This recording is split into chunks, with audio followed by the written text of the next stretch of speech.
जब इस्लामी देशों में वक्फ बोर्ड नहीं तो भारत में इसकी क्या आवश्यकता, दिनेश शर्मा ने कहा। श्री कृष्ण जन्मभूमि संघर्ष न्यास ने वक्फ बोर्ड को समाप्त करने के लिए जिलाधिकारी के माध्यम से राष्ट्रपति को सौंपा ज्ञापन।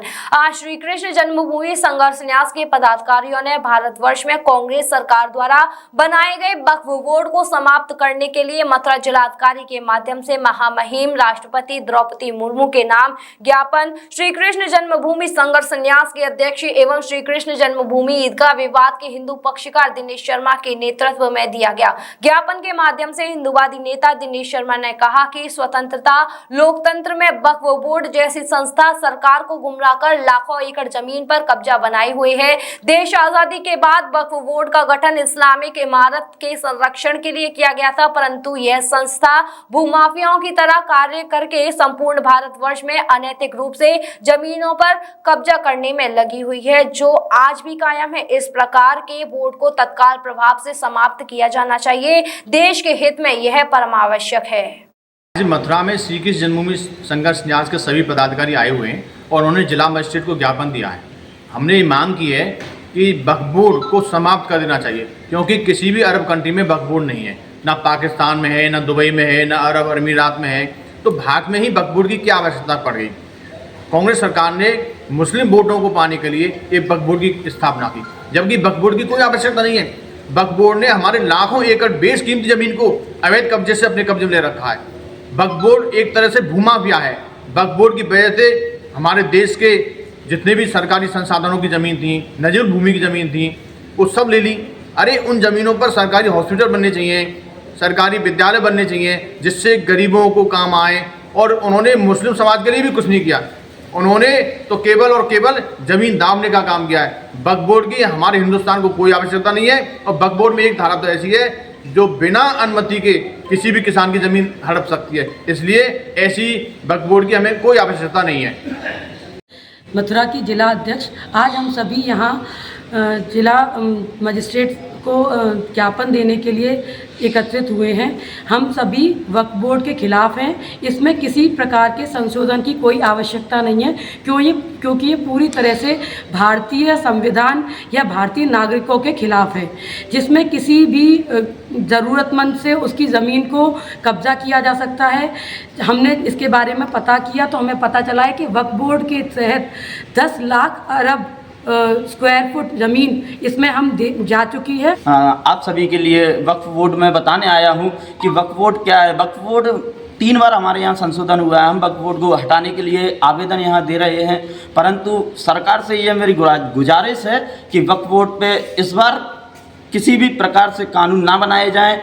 3 बार बनाए थे, एक 1994 में बनाया था, एक 1996 में बनाया था, एक 2009 में बनाया। इस संशोधन पे अब की बार कोई कानून ना बनाया जाए, वक्फ बोर्ड को पूर्ण रूप से भारत से ख़त्म कर दिया जाए, ये हम लोगों की मांग है यहाँ। इसलिए हम आवेदन दे रहे हैं राष्ट्रपति महोदय जी को।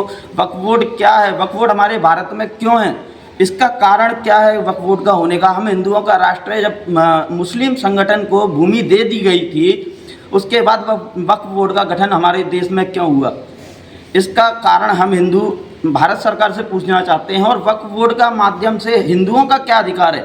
वक्फ बोर्ड एक मुस्लिमों का ऐसा अधिकार दे दिया है जिस पे हम हिंदू हमेशा पीछे रहे, और वो वक्फ बोर्ड की अपनी भूमि बढ़ाते रहे, दिन प्रतिदिन बढ़ाते रहे। जन्मभूमि संघर्ष न्यास के सभी पदाधिकारी यहाँ मौजूद हैं। मैं जयराम शर्मा, राष्ट्रीय सचिव श्री कृष्ण जन्मभूमि न्यास।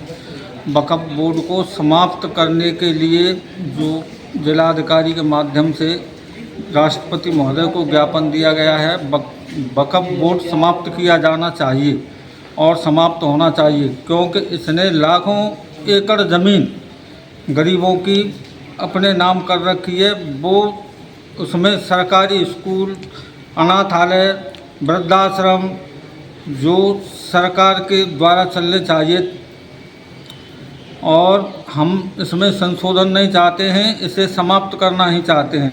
कि आज सभी पदाधिकारी जिला महोदय को आज ज्ञापन देने के लिए आए, और जो वक्फ बोर्ड बनाया गया है कांग्रेस सरकार में, वो हिंदुओं के सनातनियों के खिलाफ बनाया गया है। जो सब ज़मीनें सनातनियों की थी, उन पर आ गए थे किसानों की ज़मीन ज़मीनें थी उन पर कब्जा करके आज वक्फ बोर्ड उन किसानों को, सनातनियों को इतना परेशान किया जा रहा है। तो मेरा यह कहने का वो है सरकार से इस वक्फ बोर्ड को ख़त्म किया जाए और जो हिंदू हैं, सनातनी हैं, इनको सरकार की तरफ से उनको फ़ायदा मिले। जय हिंदू राष्ट्र, जय श्री कृष्ण। हम जिलाधिकारी महोदय के माध्यम से माननीय महामहिम राष्ट्रपति महोदय को एक ज्ञापन दे रहे हैं। वक्फ बोर्ड, अब भारतवर्ष में वक्फ बोर्ड की कोई आवश्यकता नहीं है। क्यों कि इस्लामिक सभ्यता के जो लोग यहाँ रहते हैं उनके लिए कब्रिस्तान के लिए जगह पहले से ही मुकर्रर है। भारतवर्ष ही नहीं, संपूर्ण विश्व में आप देख लीजिए, अब कब्रिस्तान की जगहों को भी कम किया जा रहा है क्योंकि अब पॉपुलेशन बढ़ रही है। तो हम निवेदन यही कर रहे हैं सरकार से कि इस वक्फ बोर्ड को बिल्कुल समाप्त कर दिया जाए। एक 33/7 ऐसी धारा है इसमें कि यदि किसान की ज़मीन पर वक्फ बोर्ड कब्जा कर लेता है और किसान को 2 वर्ष पता नहीं पड़ता है तो उसकी संपत्ति हो जाती है वक्फ बोर्ड की।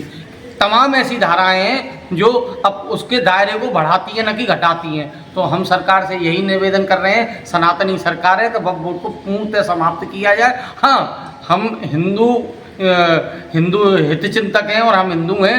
हम मुसलमानों के लिए केवल इतना कहते हैं कि यदि उनकी कब्रगाह के लिए जगह चाहिए तो मुकर्रर कर दी जाए। बेशकीमती जो कब्रिस्तानों की ज़मीन भी वक्फ बोर्ड द्वारा ले ली गई है उनको भी ख़त्म किया जाए। Rajiv Academy for Technology and Management, 7th rank of MBA by AKTU. Assured placements among top-notch global companies, regular workshops, training programs, seminars and guest lectures, frequent industrial visits for practical exposure, systematic and well-structured training classes to enhance communication, life skills, technical and aptitude skills, a lively campus life, cultural and sports events and extracurricular activities, highly qualified faculty members, multimedia classrooms and state-of-the-art AC infrastructure amidst lush green and enthralling ambience.